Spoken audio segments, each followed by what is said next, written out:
Yung aking mata, pero sabi ng ating pastora, si Sue, magturo ka. Sinusunod ko po yung utos ng Panginoon dahil inuutosan ko ang ating pastora na magturo ko ako sa hapon nito. Amen? Amen. So, dahil pagkagising ko po, masakit na yung aking mata. Sabi ko na paano kaya yung aking mata, wala namang, kumbaga, natulog lang ako sa magdamag eh. Tapos pagkagising ko, masakit na yung right eye ko. Sabi ko na paano kaya ito ako. Tapos hindi ako napanatag. Kurap ko sa tubig. Di ba yun yung unang gagawin natin dahil masakit na yung mata. Sabi ko, hindi naman ako nabuhay kasi pagkagising ko ng umaga, ano na yung mata ko. Tapos hindi ako mapanatag. Pumunta ako dun sa manugang ko. Sabi ko sa manugang ko, pakitignan na yung mata ko kasi wala akong nakikita dun sa tubig ako.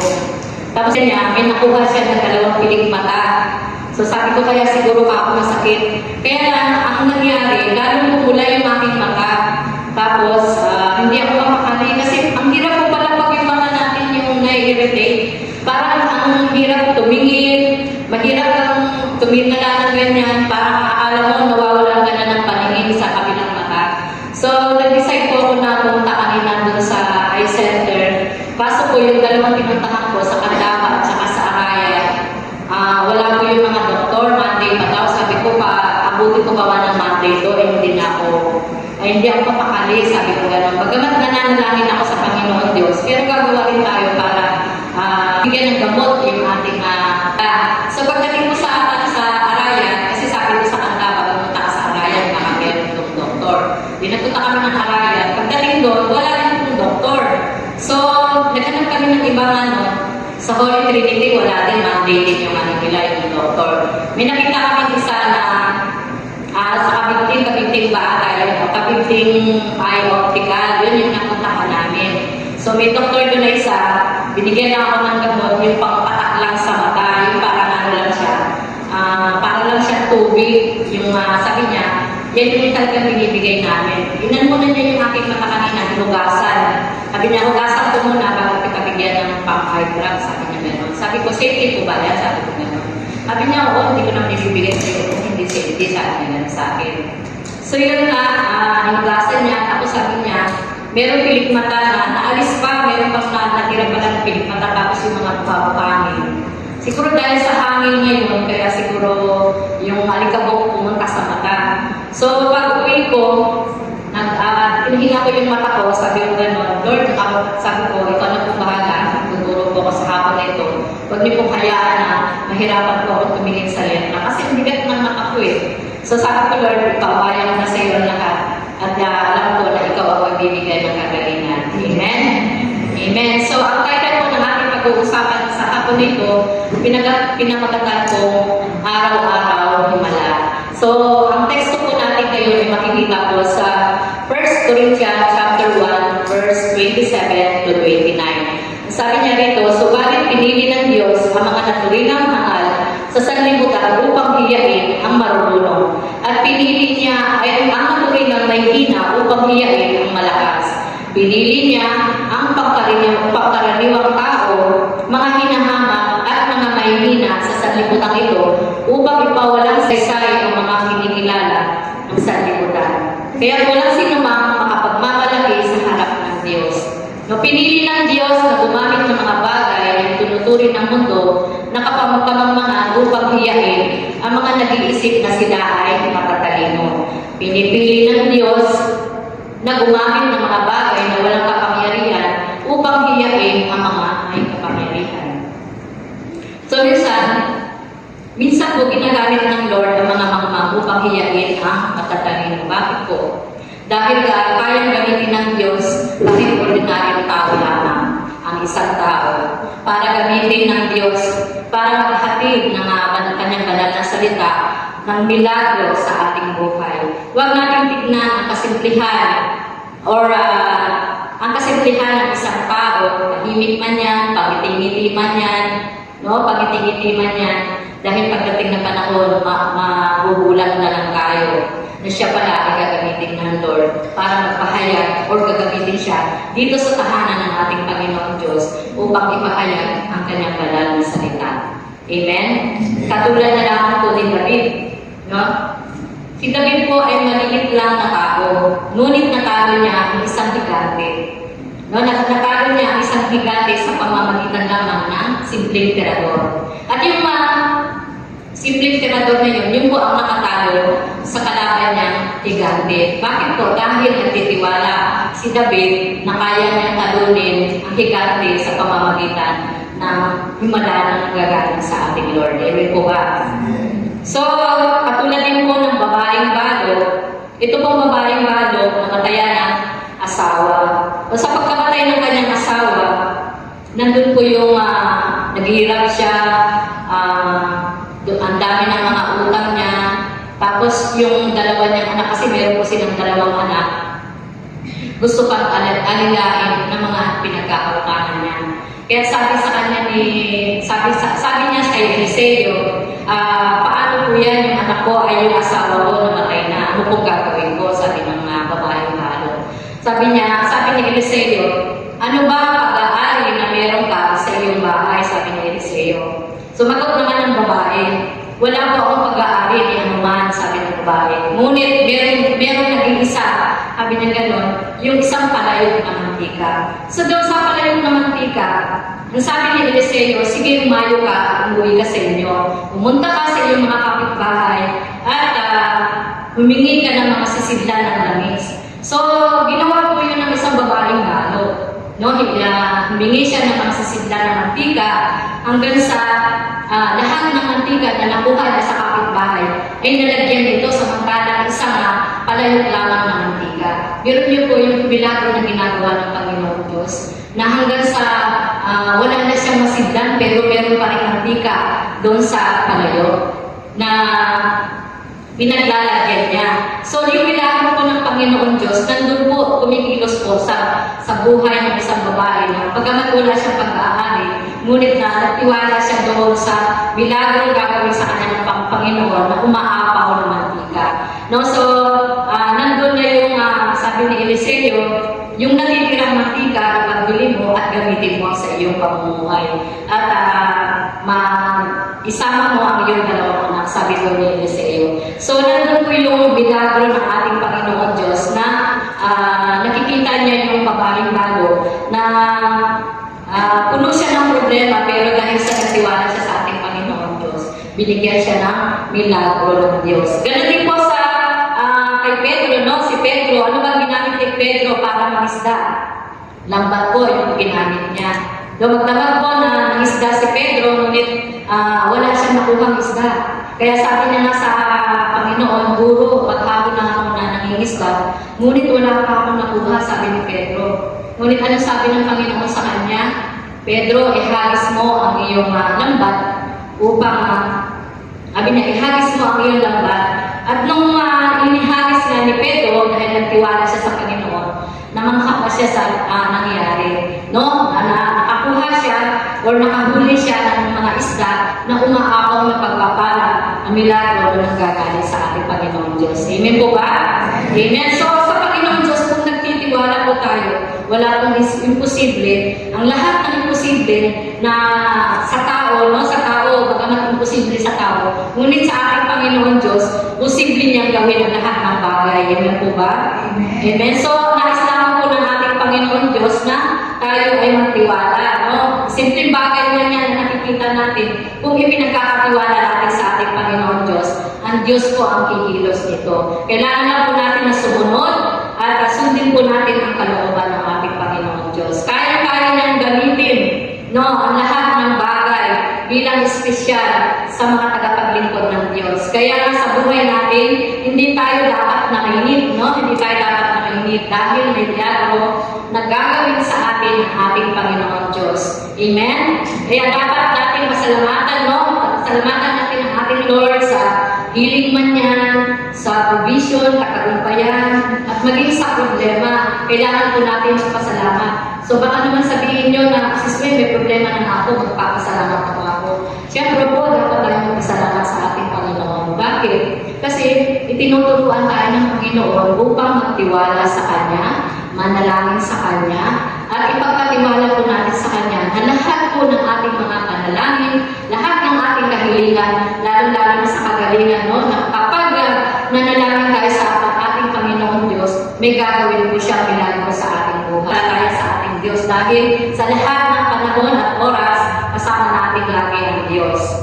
Alam natin na kayang gawin ang lahat ng Diyos na minsan magugulat ka na lang, yung minsan alam mo na bulol ka, no, mahiyain ka, pero gagamitin ka pala ng Lord. Tulad po ng ating pastora, no, sa haba ng panahon siya ay magiging pastora. Sa sinasabi nga niya, hindi talaga maisip na bulol siya, mahiyain siya, na pastora, na sa haba ng panahon, may magandang plano pala na gagawin sa kanya ni Lord. Ano po yung magandang plano? Yung kung maging pastora siya, dito po sa ating pananambahan. Amen po ba? Amen. Kaya pinagpala po ang ating pastora kasi isa po siya sa napili bilang tagapaglingkod dito sa ating pananambahan. No, pagpapala po ni pastora, dumadaloy po yan sa kanyang pamilya, sa kanyang anak, maging sa kanyang asawa, no? Si Paring Emel, nakikita po natin na professional, pero hindi po niya pinagwalang bahala yung pagiging professional niya. Pagkaman professional siya, pero nandun pa rin na nagpapagamit siya sa buhay niya para maglingkod dito sa church, no? Kasi sa paglilingkod po sa church, hindi po importante yung makera ka, mayaman ka, hindi importante yung matalino ka. Kumbaga, lahat ka ng karamihan nasa iyo, hindi po importante yan. Kung hindi ka marunong sumunod sa ating Panginoon Diyos, baliwala po ang lahat. Kaya po yung pamilya ni Pastora, napakabuti po, mapalad po silang lahat. Magmula kay Bishop hanggang sa mga kapatid niya, pinagpala po silang lahat. Bakit? Kasi noong unang panahon, nagpagamit na po ang kanilang lolo-lola para sa salita ng Lord. Kaya naman po, ang pagpapala na ginawa ng Lord, lahat po silang pamilya, ay pinagpala at pinili ng Diyos. Ganun din po si Madam Tin. No, bagamat professional si Madam Tin, pero nandun po yung puso niya para sumunod sa ating Lord. Matagal din po siya ng panahon na niligawan ng ating pastora para magsimba dito sa church, no?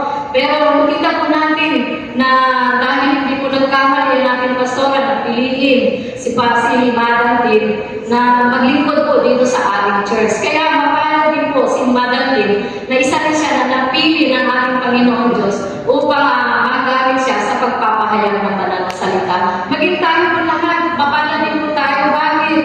Kasi nandito tayo para makinig ng banal na salita ng Lord. At yung iba sa atin, mapalad din dahil nagpapagamit din po sila sa kanilang buhay upang magbahagi ng kanyang banal na salita. Amen po ba? Amen. So lahat po tayo ay mapalad. No? Dahil nagpapagamit po ang buhay natin sa kaluwalhatian ng ating Panginoon. Yung alam mo na hindi ka marunong, katulad ko po, no? Hindi naman po ako marunong, pero bakit? Nandun yung nagpapagamit ako sa Panginoon, hindi ako ganun kagaling. Sabi ko nga, Lord, hindi naman ako matalino, hindi naman ako magaling, pero bakit ginagamit mo ako para magpahayag ng iyong banal na salita? Sabi ko ganun sa kanya. Kaya sa tuwing nagtuturo po ako, nagpapasakot ako sa Panginoon, sabi ko sa kay Lord, Lord, hindi ako matalino, isa lang ako mangmang. Sabi ko, kayo po ang bahala na gumabay at kumatubay sa akin upang magawa ko po ng maayos at maluwalhati ang iyong banal na salita. So, matagal din po ng panahon, nagsisimba po ako.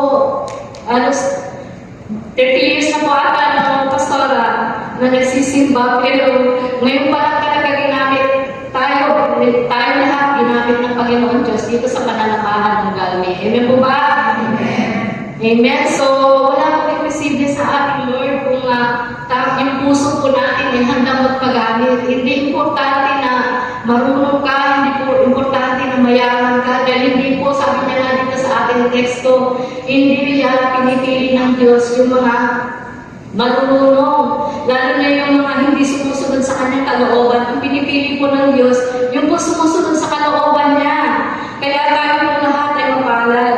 Kaya masabi niya, yung mga bagay na alam mo na simpleng bagay lang, katulad po natin, simpleng tao lang po tayo, pero handa po tayo magpagamit sa papahayag ng banal na salita ng Lord. Kaya tayo po lahat, kung tuloy-tuloy po natin yung pagpapagamit sa ating Lord, hindi po tayo, hindi na tayo tatalagod sa Kanya hanggang wakas, po natin ang mga tapat at paglilingkod po natin ng mga tuloy-tuloy sa ating Panginoon, may pagpapala po tayo na matatanggap sa ating Lord. ni Lord sa kanyang milagro. Tulad ni Moses, no? Na yung ordinary tungkod ni Moses na naging ahas. Ang lahat ng bagay, no? Ang lahat ng bagay ay kaya gawin ng ating Panginoon Diyos. Kung tayo po ay tapat sa Kanya, sa pamamagitan ng ating pananampalataya, lahat ng bagay ay posibleng gawin ng ating Diyos. No, maging sa araw ng ating pagsimba, huwag tayong kamarin sa ating pagsisimba. Kasi hindi natin alam na sa Sunday wala na yun, meron palang pagpapala na ibibigay sa iyo ng Lord. Ngunit ikaw ay wala. Paano mo matatanggap yung pagpapala na yun? Diba?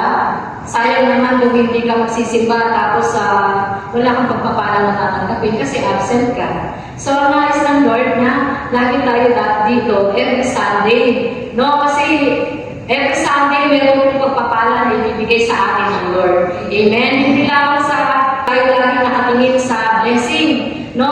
Ang presensya po ng Lord, lagi po natin hangarin na makakamtan natin every Sunday yung presensya ng Lord. Kataguin po natin siya sa tuwing na tayo ay sumasamba. So sabi niya nga sa lahat ng pagpapala niya, sa milagro niya, mga pangangailangan natin, kagalingan natin, promosyon natin, lalo na si Madam Tin, no? Lagi niya nga pinapanalangin ang promosyon. Sabi ko nga, pinapanalangin mo rin kay Lord na nawa ako yung promosyon na hinihiling ni Madam Tin ay makamtan niya na. Dahil alam ko naman na isa siyang mabuti at sumusunod din sa kalooban ng Panginoon. Maging tayo lahat, kung tayo ay sumusunod, ang blessing po ng Lord, ibibigay ko sa atin. Amen? Amen. So sabi nga nito sa Exodo 16 verse 1 to 3. Nagpatuloy sa Eden, nagpatuloy sa paglalakbay ang mga taga-Israelita. At yung 5 buwan, mula na sila nagsin sa pagitan ng Eden at Sinai. Ang mga taga-Israelita ay nagreklamo kina Moses at Aaron. Sinabi nila, mabuti pa sana ay pinatay na kami ni Yahweh sa Egypto. Doon, nakakain pa kami ng karne at tinapay hanggang sa gusto namin. Dito naman sa ila, pinadalhan niya sa amin, mamamatay kami sa gutom. So, ang nais ng Lord na magtiwala po tayo sa Kanya. Saan man tayo dahil ng ating Panginoon Diyos, magtiwala po tayo sa Kanya dahil ang Diyos po natin ay mabuti at hindi nagbabago. Ganyan po ba? Amen. Kailanman ay hindi nagbabago sa atin ng Lord. Sabi niya rito sa Exodo chapter 16 verse 12 hanggang 15, narinig ko ang reklamo ng mga taga-Israelita. Sabihin mo sa kanila na pagtakip siling, bibigyan mo sila ng tinapay hanggang gusto nila. Sa gayon, malalaman nilang akong si Yahweh ang kanilang Diyos. So, ang Panginoon po natin ay hindi natin tayo subukan, no? Lahat ay kaya gawin ng ating Panginoon Diyos dahil tayo po ay nagmula lamang sa Kanya. So, sabi niya rito sa 13, nang magtakip siling, dumagsa sa kampo ang napakaraming puno. Ginaumagahan naman ay makapal na hamog sa paligid ng kampo. Nang mapawi ang hamog, nakita sila sa lupa ng maliliit at maninipis na mga bagay na parang pinipig. Hindi nila alam kung ano iyon, kaya nagtatanungan sila, ano ito? Sinabi ni Moses, iyan ay tinapay na bigay sa inyo ni Yahweh. So, namangha sila nang ibinigay ng Panginoon Diyos ang kahilingan. Ano po yung kahilingan nila? Yun po yung tinapay, no? Yung tinapay na sinamahan pa ito ng pugo. Di ba po yung pugo, karne po yun, at mabitamina. So, ganun po ang ating Panginoon Diyos. Iba si Lord pag nagmahal sa kanyang mga anak, no? Pag nagmahal sa kanyang mga anak, hindi niya pinagkukulang sa lahat ng bagay. Ginagamit ng Panginoon Diyos ang esensyal na pagkain para ipakita ang kanyang milagro at pagmamahal sa kanyang mga anak. Kaya nga ginamit niya ang ordinaryo mga pangangailangan natin sa ating buhay. Ganun kabuti ang ating Diyos. So kung ano man mga bagay na meron tayo, kailangan po natin magpasalamat sa ating Panginoon. Kahit na simpleng anusan man yan, itlog lang yan, tuyong man yan. Lord, maraming salamat sa itlog nito at tuyong nito sa pamamagitan nito. Ako po ay magbubusog. So sa mga ganong simpleng bagay po, kailangan po natin magpasalamat upang matuwa naman po ang ating Panginoon Diyos sa atin. No? Kung yung iba, nakikita natin, no? Nakikita natin sa iba, nakikita natin na pakain-kain lang sila sa restaurant, araw-araw, nagtatravel, buwan-buwan. Di ba yung mayayaman na nagtatravel, kumakain sa restaurant? At siyempre, di ba, pinapangarap din ba yun ang nakikita nila? Pero tayo naman ay simple buhay lang natin o simple lang ang buhay natin. So ano yung mga pinaparating po sa atin ng Lord dito sa verse nito, na kung ano man yung meron tayo, huwag tayong magreklamo. Kailangan po natin magpasalamat at magkontento sa ano man yung meron tayo sa ating buhay. Amen po ba? So huwag po tayong mainggit. Hayaan po natin sila kung pakain-kain sila sa restaurant, patravel-travel, malay mo pagdating ng panahon, tayo din ay magiging gano'n. Amen? Amen! So, huwag po tayong puro reklamo dahil lahat po na meron tayo, kailangan po natin magpasalamat sa ating Lord. At yung mga nangyayari po sa atin, kung meron tayong blessing o pagalingan na nagkakaroon sa ating pangangatawan, o blessing sa ating pamilya, sa ating buhay, yan po ay bunga ng panalangin. Katulad po lang nangyari sa anak ko, no? Yung miracle na nangyari sa kanya, yun po ay bunga ng panalangin. No? So, kailangan po natin na magtiwala sa ating Lord. Kasi lahat po ng kasamahan natin dito, lalo na po si Bisha, kahit malayo si Bisha, kasama po tayo lagi sa kanyang panalangin. Huwag po natin isipin na napakalayo ni Bisha, na kahit nasa malayo si Bisha, pag nanalangin, abot na abot sa Panginoon. Amen? Amen. So, nananalangin sa atin si Pastora, si Bisha, kahit yung mga kapatiran natin. No, na kaya natin natatanggap yung mga milagro na ng ating Diyos. Dapat tayo magtiwala sa Diyos at walang pag-aalinlangan. Ang Diyos po natin ay mapagmahal. So, lahat ng pangangailangan po ng kanyang mga anak ay kaya niyang ibigay kung tayo po ay laging magtiwala sa Kanya at manampalataya. So, magtatapos po ako dito sa Panagboy, sabi na rito sa Panagboy, chapter 3, verse 22. Dahil sa dakilang pag-ibig ng Panginoon ay hindi tayo nalilipol sapagkat ang kanyang mga habag ay hindi nagkukulang. So, kahit kailan hindi po nagkulang ang ating Diyos. No, hindi po siya nagkulang. Hindi tayo pinagkukulang ng Diyos dahil ang Diyos po natin ay laging nariyan at ang pag-ibig ng Diyos sa atin ay sukdulan at walang hanggan. Walang kapantay po ang pag-ibig ng ating Diyos sa ating buhay. Amen? Amen. God be all the glory po. Sige po, tayo po ay manalangin. Hallelujah, Lord God. Maraming salamat, Ama, sa tayo mo sa hapon na ito, Panginoon. Itinuturo po sa amin lagi, Lord, na magtiwala lagi sa iyo, Lord God, sapagkat ang pag-asa namin, Lord God, ay ikaw lang, Ama. Kaya po, Lord, lahat-lahat, Lord, ay pinagkakatiwala namin sa iyo. Tiwala at mananampalataya sa iyo, Lord God. Lahat po ng milagro na naayon sa iyong kalooban ay pagkakaloob mo sa mga anak mo, Panginoon. Na pinili mo, bahagi mo ng iyong banal na salita, Panginoon. At mga anak mo dito sa pananambahan na ito, Lord God, alam ko na may milagro pagpapala na ibibigay ka sa mga anak mo, Panginoon. Maraming salamat, Lord, sa iyong ensayo na way magamit namin ito, Lord God, sa pang-araw-araw namin pamumuhay, Ama. Maraming salamat, O Lord God, na nandiyan ka po lagi sa aming tabi, Lord God. Nandiyan po na ibinibigay mo sa amin ang mga kahilingan namin na pang-physical, sa financial, Lord. Maraming salamat, maging sa spiritual, Ama, na siya namin kailangan sa araw-araw, Panginoon, upang kami ay maging matatag, Panginoon. Maraming salamat, O God. At maging sa pagalingan namin, Lord, maraming salamat, Ama, sa mga promosyon, sa mga overblessing, Lord God. Maraming salamat sa karunungan at kaalaman, Panginoon. Maraming salamat, O Lord God. Ganun kagaling, Lord God, pero kami po ay sumusunod sa iyong kalooban. At binibigay po namin lagi, Lord, ang aming buhay upang ikaw ay paglingkuran, Ama. Maraming salamat po sa pangalan ni Jesus. Amen.